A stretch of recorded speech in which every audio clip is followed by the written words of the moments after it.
Good evening everyone, myself Chhaya. आप सभी लोग कैसे हैं? आई होप आप सभी लोग बहुत अच्छे होंगे। एंड आज हम डिस्कस करने वाले हैं चैप्टर 3 क्लास 7 की NCERT बुक का ज्योग्राफी की। तो चलिए डिस्कस करते हैं इस ज्योग्राफी की बुक में। आज के चैप्टर में हमें क्या क्या डिस्कस करना है। हम कुछ बेसिक चीज़ों को समझेंगे, जैसे कि लिथोस्फेरिक प्लेट्स, एक्सोजेनिक फोर्स और endogenic force, earthquake, volcano, landslides and building mountains और इरोजनल एंड डिपोजिशनल जो लैंडफॉर्म होते हैं due to river, wind, sea waves and glaciers, right. इनके बारे में हम आज डिस्कस करेंगे।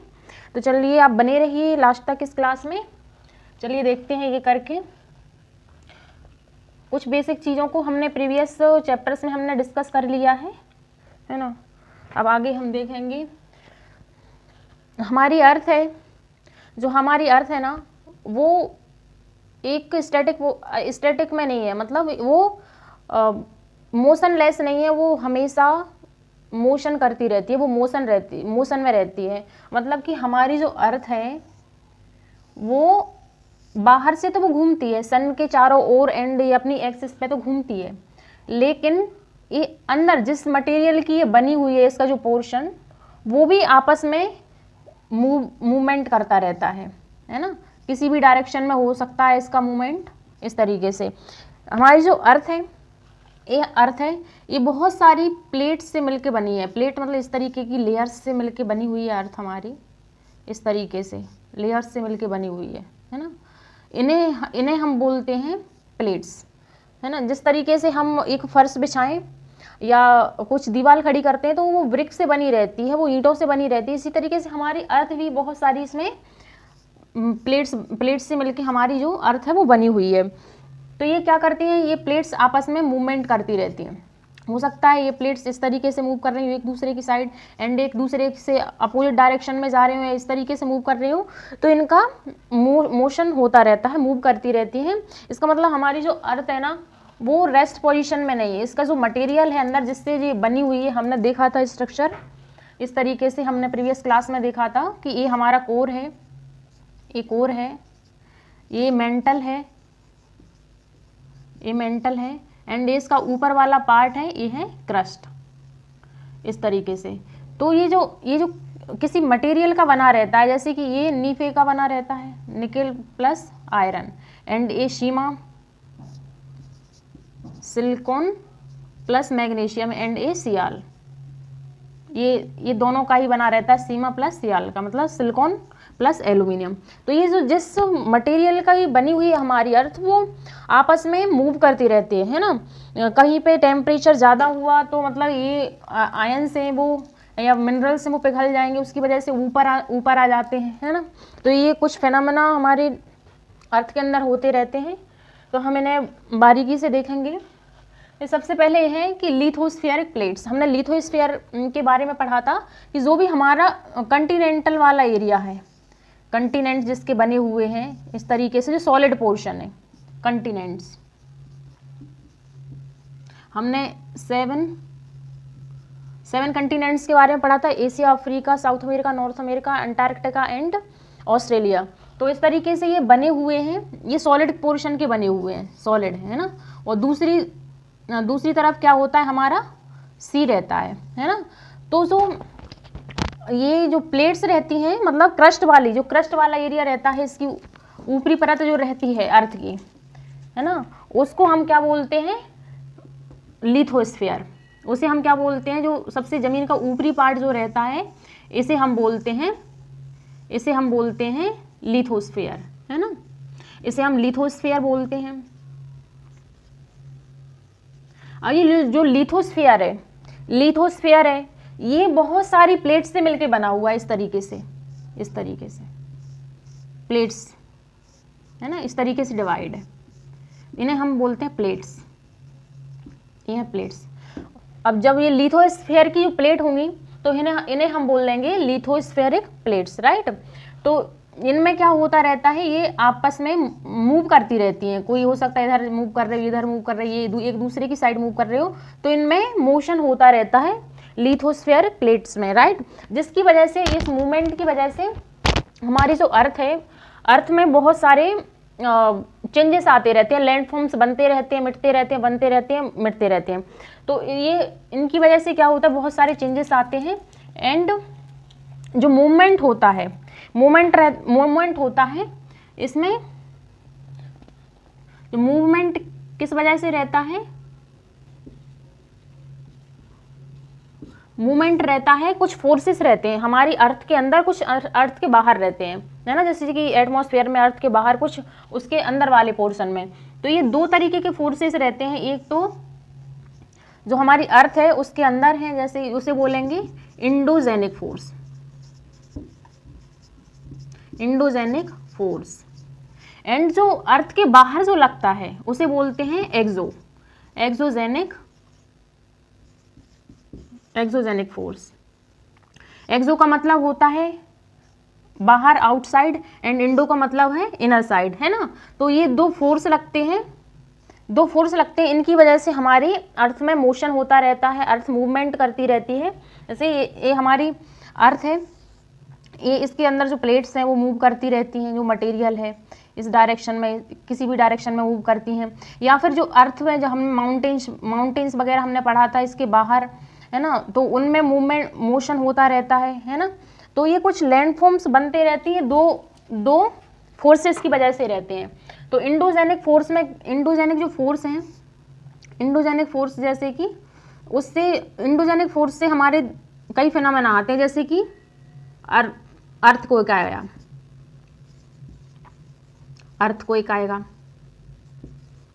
आएगा, एंड वॉल्केनो बनते हैं इससे, एंड लैंडस्लाइड्स होता है, राइट। तो ये जो रहते हैं, ये फोर्सेस, ये जो फिनोमेना आते हैं, ये आते हैं इंडोजेनिक फोर्स की वजह से, है ना, इंडोजेनिक फोर्स की वजह से। एंड एक और होता है माउंटेन बिल्डिंग,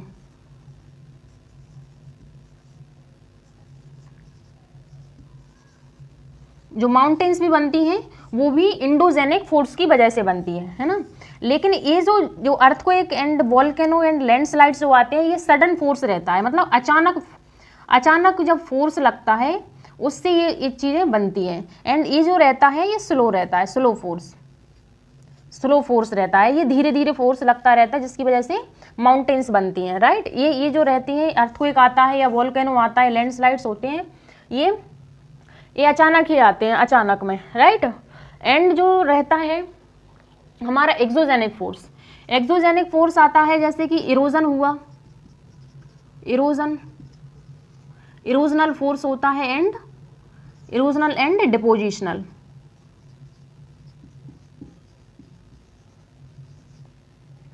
इरोजन हमने पढ़ा था कि किसी भी सरफेस पे उसके जो पार्टिकल्स हैं, उसका टूटना, वो भी वाटर से हो सकता है या एयर के थ्रू हो सकता है, या किसी अदर एजेंट्स की वजह से जो इरोजन होता है, उस परत का छोटे छोटे पार्ट में टूट के दूसरी जगह चला जाना, उसे हम बोलते हैं इरोजन, है ना। ये हमने पहले पढ़ा था, पहले वाली क्लास में। एंड डिपोजिशन क्या होता है, डिपोजिशन मतलब ये जो टूटे हुए हैं इरोजन की वजह से, जो भी ये पार्टिकल्स एक जगह डिपोजिट हो जाते हैं, सेडिमेंट्स इन्हें बोलते हैं, ये छोटे छोटे सेडिमेंट्स जहाँ एक जगह जाके डिपोजिट हो जाते हैं, उसे हम बोलते हैं डिपोजिशन। एंड जो फोर्स इसके लिए लगता है उसे बोलते हैं हम depositional force, right.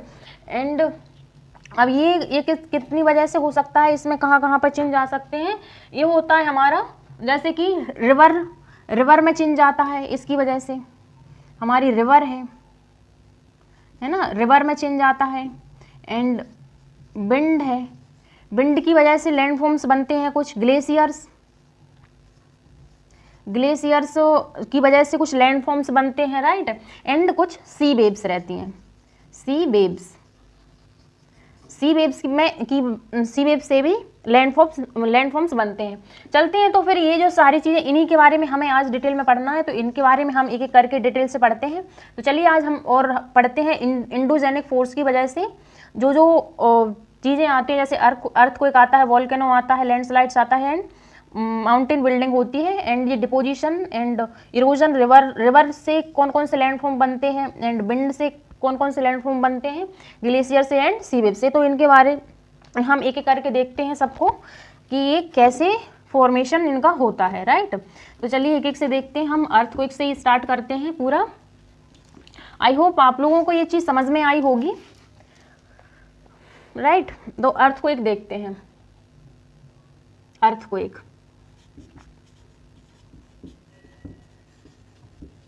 Earthquake, earthquake ये क्या होता है? अर्थक्वेक, अर्थक्वेक जनरली क्या होता है कि जो हमारी अर्थ है उसमें सडन मूवमेंट होता है।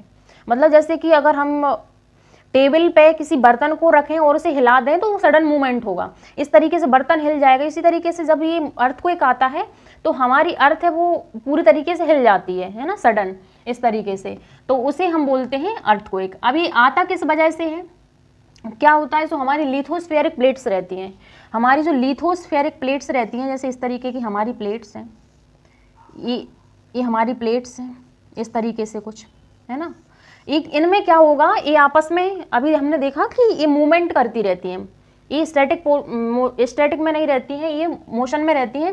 हो सकता है ये इधर मूव कर रही हो, ये इधर मूव कर रही हो, या फिर ये दोनों एक इस साइड ऐसे मूव कर रही हो अपोजिट डायरेक्शन में, है ना। तो इसकी वजह से क्या होता है, जो हमारी अर्थ है ना वो हिलती है, वो उसमें मोशन होता है, ये लिथोस्फेरिक प्लेट्स के मूवमेंट की वजह से। तो उसी को हम बोलते हैं अर्थक्वेक, राइट। उसी को हम बोलते हैं अर्थक्वेक। और ये आता कैसे है, जैसे हम एक इसका डायग्राम बना के देखते हैं। ये हमारा देखते हैं कि ये हमारा ये अर्थ है। ये हम अर्थ का एक स्ट्रक्चर बनाते हैं रफ।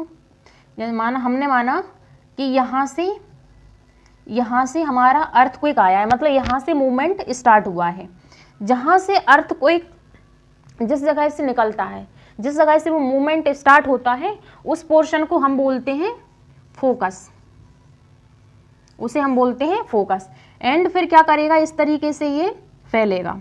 तो सबसे पहले ये इससे सबसे जस्ट इसके ऊपर जो जगह रहेगी ये होगी हमारी सरफेस, ये है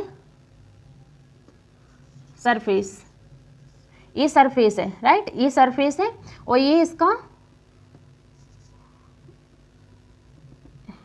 इसका क्रस्ट वाला पार्ट है, नीचे वाला पार्ट, राइट।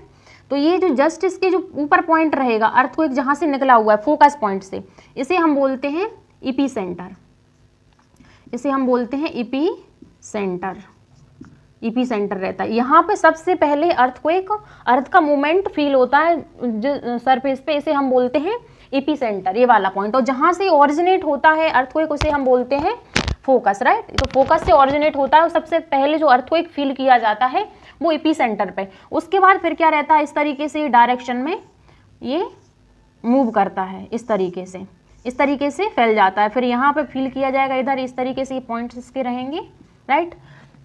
तो इस तरीके से इसका मूवमेंट होता है ना। तो ये हमारा हुआ क्या, अर्थक्वेक, है ना।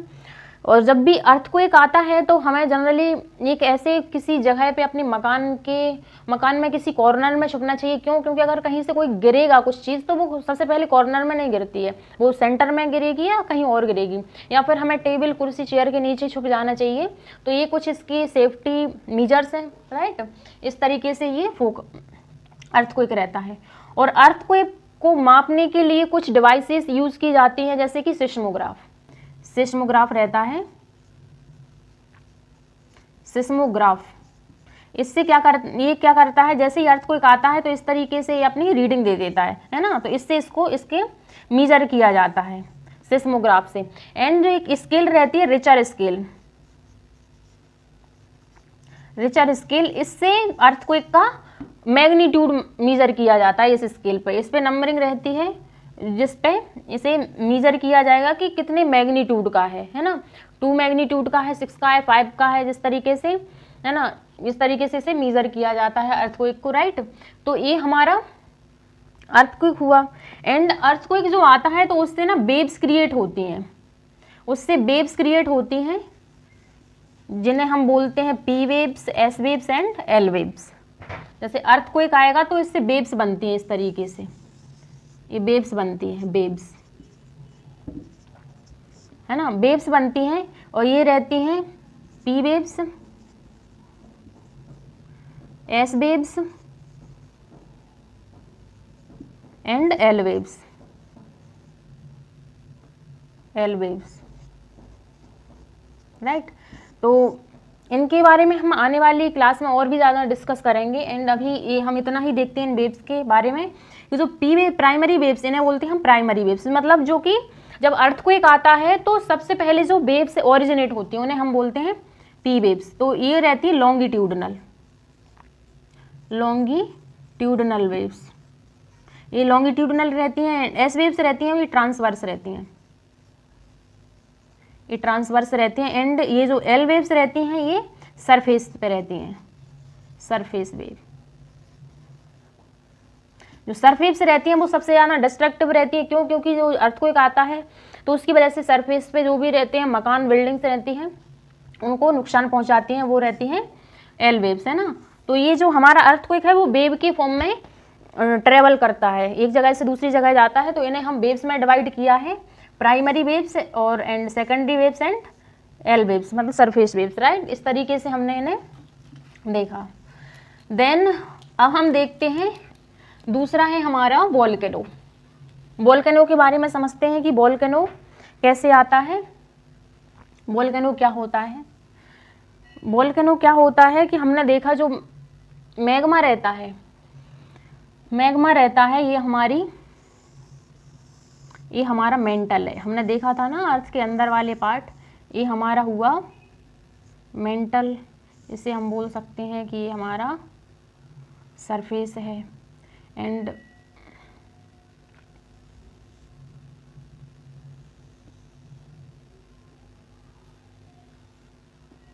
जो वोल्केनो बनता है ना, जहाँ से ये मैग्मा जनरेट होता है, वो होता है मेंटल से। मेंटल यहाँ पर हीट होता है, यहाँ पर ये मैग्मा बनता है, पिघलता है due to high pressure mantle में। ये मेंटल वाला पोर्शन है अर्थ का, मेंटल। एंड ये है क्रस्ट, सबसे ऊपरी पार्ट जो रहता है अर्थ का, ये क्रस्ट रहता है। एंड इस तरीके से ये यहाँ पे मैग्मा बनता है, मैग्मा। एंड यहाँ से इस तरीके से, यहाँ से इधर से ये क्या होता है, लावा निकलता है, ये लावा निकलता है, लावा, राइट। इस तरीके से ये लावा निकलता है। एंड यहाँ पे जाके क्या निकलती हैं, बहुत सारी गैसेस, इस तरीके से यहाँ पे बहुत सारी गैसेस एंड एस निकलती है, गैसेस, गैसेस एंड एस, ये इसके थ्रू निकलता है, लावा निकलता है। लावा क्या होता है, ये जो मैग्मा रहता है, जब तक ये सरफेस के अंदर रहता है, जब तक ये क्रस्ट के अंदर रहता है, तब तक तो हम इसे बोलते हैं मैग्मा। और जैसे ही सरफेस के बाहर ये मैग्मा आ जाता है तो हम उसे बोल देते हैं लावा। और वोल्केनो के इस तरीके से गड्ढा सा बना लेती है, इस वाले हम पार्ट को बोलते हैं क्रेटर। इस तरीके का जो इस तरीके का स्ट्रक्चर बन जाता है उसे हम बोलते हैं क्रेटर, इसे हम क्रेटर बोलते हैं, क्रेटर बोलते हैं, राइट। और ये जो जहाँ से ये निकलता है लावा, ये इसका क्या बन जाता है, ये रास्ता बन जाता है इसका, इस तरीके से रास्ता बन जाता है। तो ये वोल्केनो जो बनता है ना, वो जो प्लेट्स रहती हैं, जो प्लेट्स रहती हैं, प्लेट्स में मूवमेंट की वजह से क्या होता है, मूवमेंट होता है तो ये इसके नीचे आ जाती है। इसके नीचे आने से हो सकता है यहाँ पे ज़्यादा टेम्परेचर या प्रेशर की वजह से क्या होता है, मेल्ट हो जाता है। जो भी यहाँ पे जो प्लेट्स रहती है मेल्ट हो जाती है, मैग्मा में कन्वर्ट होकर इस तरीके से, जहाँ पे ये अर्थ पे जहाँ पे भी ये जगह देखती है निकलने के लिए, वहाँ से ये फिर ये मैग्मा, मेल्ट मैग्मा निकलता है। इसी को हम बोलते हैं वोल्केनो, राइट। इस तरीके से ये वोल्केनो का फॉर्मेशन होता है। बहुत ही ज़्यादा डिस्ट्रक्टिव रहती हैं ये वोल्केनो, जहाँ पे भी आते हैं वहाँ पे पूरा ये सब कुछ चीज़ों को तहस नहस कर देती हैं, है ना। ये हमारा हुआ वोल्केनो, राइट। हमने वोल्केनो के बारे में समझा। एंड दूसरा हम देखते हैं ये वोल्केनो हुआ। आई होप आप लोगों को ये चीज़ समझ आई होगी वोल्केनो। एंड देन हम समझते हैं अब नेक्स्ट जो है वो है अर्थक्वेक हो गया, वोल्केनो हो गया, लैंडस्लाइड्स। लैंडस्लाइड्स क्या होता है, जैसे कि हमारी माउंटेन्स हैं, माउंटेन्स या हिली एरिया है, यहाँ से क्या रहती है कि जो पत्थर रहते हैं कभी कभी, या फिर माउंटेन पे जो बहुत ज़्यादा जो बहुत बड़ी बड़ी ये ज़मीन रहती है, कभी कभी बारिश की वजह से क्या रहती है, ये नीचे आ जाती है, मतलब स्लाइड करके नीचे आ जाते हैं ये हैवी बारिश के कारण। इसी को हम बोल देते हैं लैंडस्लाइड्स, राइट। तो ये भी ये आपस में एक इंडोजेनिक फोर्स की वजह से, ये इनमें क्या हो सकता है, प्लेट्स की मूवमेंट या अर्थक्वेक की वजह से इनमें ये नीचे गिर जाती हैं, या वाटर की वजह से पानी ज़्यादा बरसता है या कुछ भी, तो उसकी वजह से ये जो पार्ट हैं या पत्थर हैं यहाँ की माउंटेन से, यहाँ की सॉइल वगैरह नीचे गिर जाती है। हमने देखा है, हम सुनते हैं हमारे लिए हिमाचल प्रदेश वाले रीजन में ये लैंडस्लाइड्स का फिनोमेना जनरली फ्रिक्वेंटली देखने को मिल जाता है, तो इन्हें हम बोलते हैं लैंडस्लाइड्स, राइट। ये हमारा लैंडस्लाइड्स हुआ। And mountain buildings, mountains building कैसे बनती हैं, ये माउंटेन्स क्या रहता है कि जब भी दो प्लेट्स रहती हैं, जब भी लिथोस्फेरिक प्लेट्स रहती हैं, ये एक दूसरे की साइड मूव करती हैं, बहुत बड़ी बड़ी प्लेट्स। जैसे कि अगर हम हिमालय वाला रीजन देखें, तो जो हमारी चाइना वाली प्लेट्स हैं, जो तिब्बतन प्लेट्स हैं, प्लेट्यू वाली, एंड इंडिया वाली, ये इंडिया वाली हैं। जैसे माने अगर ये क्या करेंगी, अगर ये मूव कर रही है इस साइड को, तो यहाँ की जो भी मटेरियल होगा, जो भी चीज़ें होंगी, वो ऊपर को उठेंगी, है ना, ऊपर को उठेंगी। तो इस तरीके से ये माउंटेन्स का फॉर्म ले लेती हैं, है ना, हमने पढ़ा था ना। इस तरीके से माउंटेन्स का एक दूसरे के पास में आएंगे, जिस तरीके से हम अगर पेज को मोड़ें तो इस तरीके से वो माउंटेन जैसा फॉर्म ले लेता है ना। तो इस तरीके से ये प्लेट्स की मूवमेंट की वजह से हमारी माउंटेन्स बनती है ना।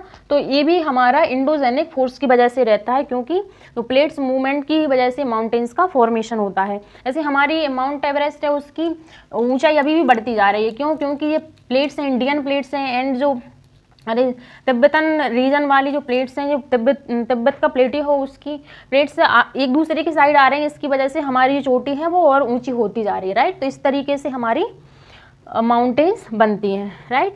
एंड जो हम देखेंगे जो इरोजन एक्सोजेनिक फोर्स वाला, ये हम नेक्स्ट वीडियो में देखेंगे। इस वीडियो में इतना ही, राइट। ये हमारी जो ज्योग्राफी की बुक का 7th क्लास की ये पार्ट 1 था, चैप्टर 3 का, एंड पार्ट 2 आपको जल्दी ही देखने को मिलेगा, आज ही देखने को मिलेगा, राइट। इस